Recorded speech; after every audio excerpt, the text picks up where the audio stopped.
नमस्कार. आज आपण एकदम चटपटीत आणि झटपट तयार होणारी पापड चुरीची रेसिपी पाहणार आहोत. रेसिपी एकदम सोपी आहे. चला तर आपण रेसिपीला सुरुवात करूयात. इथे मी एक बाउल घेतलेला आहे व यामध्ये मी 5 ते 6 तळून घेतलेले पापड घेतलेले आहेत. तुम्ही हे पापड भाजून सुद्धा घेऊ शकता. इथे मी उडदाचे पापड घेतलेले आहेत. व्हिडिओत दाखवल्याप्रमाणे हातानेच आपण हे व्यवस्थित चुरून घ्यायचे आहेत.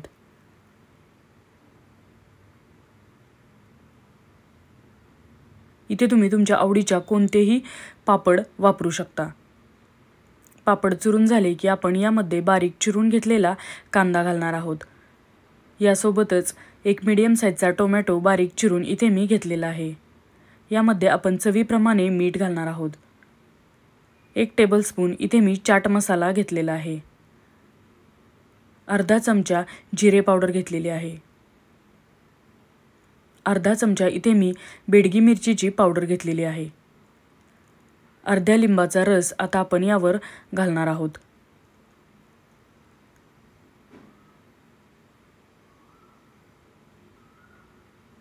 बारीक चिरून घेतलेली कोथिंबीर घालूयात.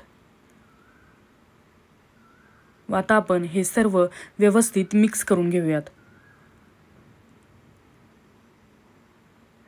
संध्याकाळच्या चहासोबत तसेच मुलांना थोडीशी भूक असेल अशा वेळी तुम्ही चटपटीत असा पापडाचा चुरा बनवू शकता. चवीला अतिशय अप्रतिम लागतो व 5 ते 10 मिनिटात बनून तयार होतो. आता आपण यावर बारीक शेव घालणार आहोत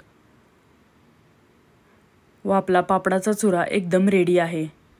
जर तुम्हाला ही रेसिपी आवडली तर प्लीज लाईक करा, शेअर करा. सातारकर माधुरी या यूट्यूब चॅनेलला सबस्क्राईब करा, जेणेकरून अशाच पद्धतीच्या नवनवीन चटपटीत रेसिपीज तुम्हाला पाहायला मिळतील. अशाच प्रकारच्या भरपूर चटपटीत रेसिपीज आपल्या चॅनेलवर अपलोड केलेल्या आहेत.